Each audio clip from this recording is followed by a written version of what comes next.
duraan dursee ummanni naannoo keenya sabaaf sablammoonni biyya keenya baga ayyaana irreechaa geessanii ayyaana kanarratti karaa ajaa'ibsiisaa ta'een sabaaf sablammii hundumtuu kaabaa kibbaa bahaadhiyaa irratti hirmaatee ayyaanni kun dhugaatti ayyaana jaalalaa, ayyaana dhiifamaa, ayyaana tokkummaa, ayyaana wal qabatanii ce'uu ta'uusaa agarsiisee jira. Ayyaanni kun bu'uurawwan tokkummaa biyya kanaa ittiin ijaaru keessaa tokko ta'uusaa haasaadhaan oduun ta'an gochaan mirkaneessee jira. Sabni ayyaana kanarratti hin hirmaanne hin jiru.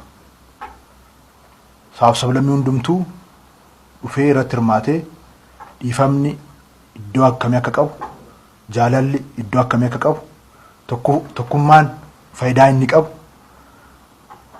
bu'uura akkamiitiin immoo Itoophiyaawummaa akka ijaaru qabatamaatti agarsiisanii jiru. Kanaaf sabaaf sablammii biyya keenyaa hundaan galatoomaa ulfaadhaa isiniin jechuun barbaada.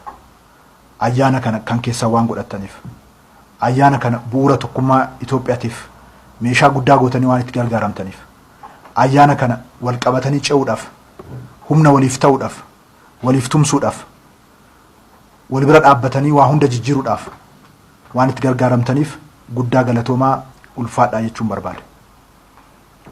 Uummanni naannoo keenyas, uummanni Oromoo duudhaa isaa kana, eenyummaa isaa kana addunyaatti karaa nagaatiin, karaa jaalalaa fi dhiifamaatiin, karaa tokkummaa isaa, tokkummaa Itoophiyaa cimsuun, karaa adda ta'een aadaa keessan calaqqisiistanii, eenyummaa keessan agarsiistanii seenaan kun akka deebi'ee dhaabbatu waan gootaniif guddaa galatoomaa ulfaadha jechuun barbaada. Oromiyaa hundaa Oromoonni dhuftan naamusa cimaadhaan, tokkummaa cimaadhaan qaawwii tokkotu hin argamin akka gaggeeffamu taasistanii jirtu. Kanaaf galatoomaa jechuun isiniin jechuun barbaada. Asirratti immoo jaalala, tokkummaa, dhiifama agarsiistanii jirtu. Guddummaa keessan agarsiistanii jirtu. Kun seenaa keessatti bara baraaf yaadatamaa jiraata. Jiraattonni magaalaa Finfinnee magaalaan cufamee, daandiin cufamee tajaajila hawaasummaa adda addaatiif wantoonni turan dhaabbatanii ayyaana kana ayyaana mataa keessanii godhattanii keessatti hirmaattanii nagaan akka jiraatu gootanii karaa adda ta'een nyaacha dhiyeessitanii, bishaan obaastanii, nama ofitti qabdanii, bulchitanii waan akka kabajamu gootaniif galatoomaa ulfaadhaa isiniin jechuun barbaada.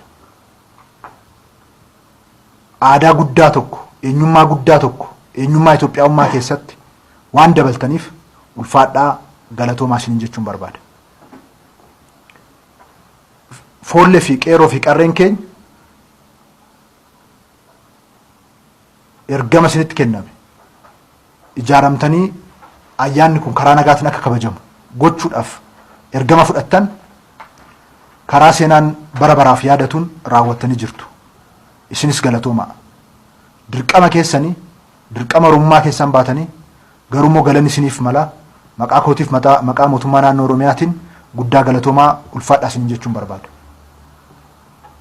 Qaamoleen nageenyaa kan naannoo, kan Finfinnee, kan federaalaa qindoomina seenaa Itoophiyaa keessatti mul'atee hin beenneen qindoomtanii karaa saayinsawaa ta'een shira kallattii adda addaatiin diinni oofaa ture hunda bira geessanii dursitanii tarkaanfii fudhattanii utuu waa tokko hin ta'in irreechi kun karaa nagaatiin akka xumuramu gootanii jirtu. Galatoomaa. Sa'aatii 48 ol akkasin irriiban argan daandirra akka bultan nyaacha malee akka dhaabbachaa oltan waa hunda immoo obsitanii karaa bilchina qabuu fi karaa saayinsawaa ta'een hoggantanii jirtu.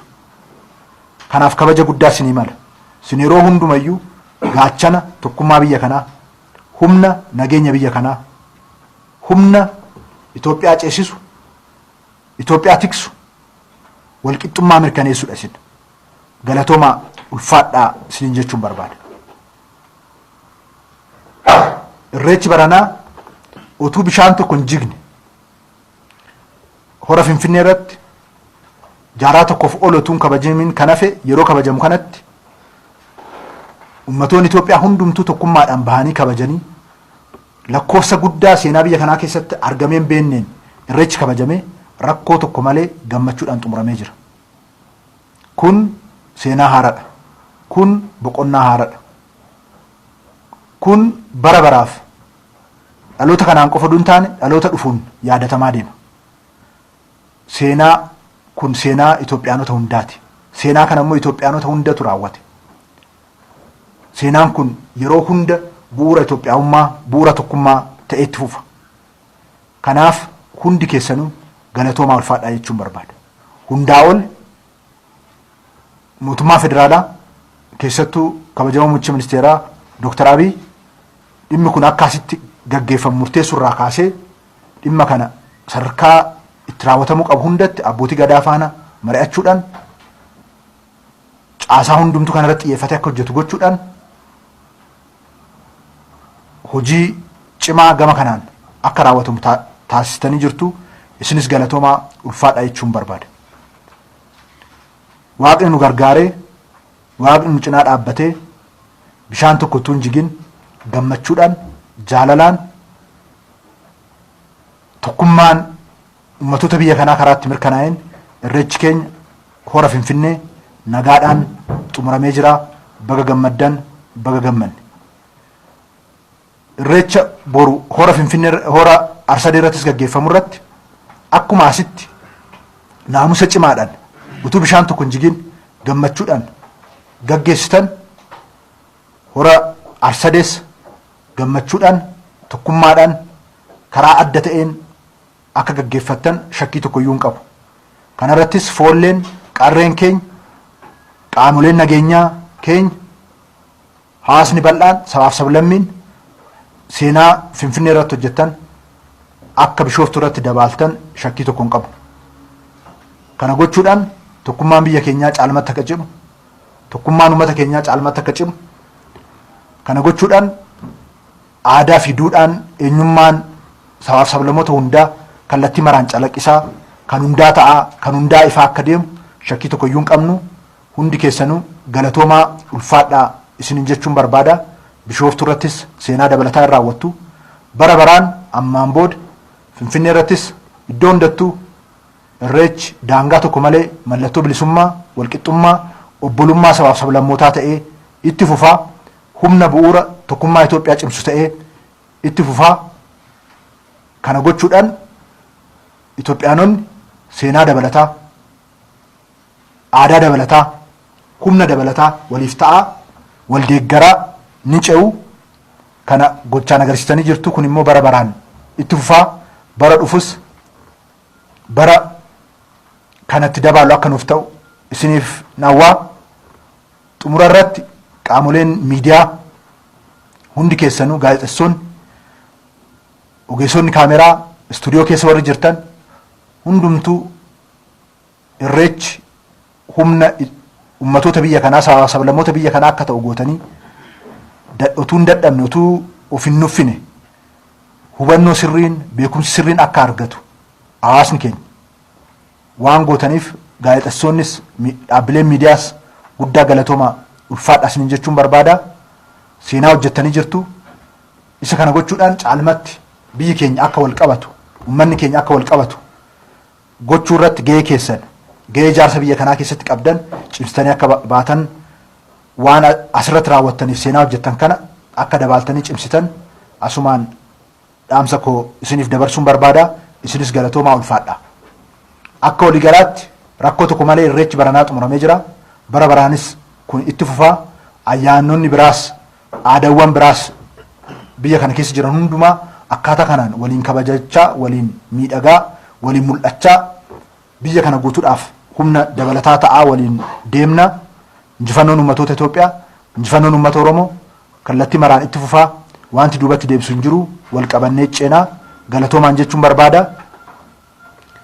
qaamoleen adda addaa immoo shira adda addaa xaxuudhaan dhimmoota akkanaa gadaantummaan ammas sammuu isaanii keessaan diigamne injifatamuun ammas keessoo isaaniitti ijaaramee jiru gadaantummaan mana irratti ijaarratee warri jiru ammas garaagarummaa uumuudhaaf wal dhibdee jabeessuudhaaf tattaafataniiru hin milkoofnee fi borus hin milkaa'uu fi tokkummaan uummata Oromoo tokkummaan uummatoota Itoophiyaa cimeetti fufaa biyyi kunis humna dabalataa waliif taatee ni ceetii irreechi keenya karaa nagaa cimsuun tokkummaa cimsuun diinagdee jajjabeessuun waliigaltee biyya kana keessatti godhamu hunda karaa ceessuun cimee kan itti fufu ta'aa galatoomaa ulfaadhaa jechuun barbaada.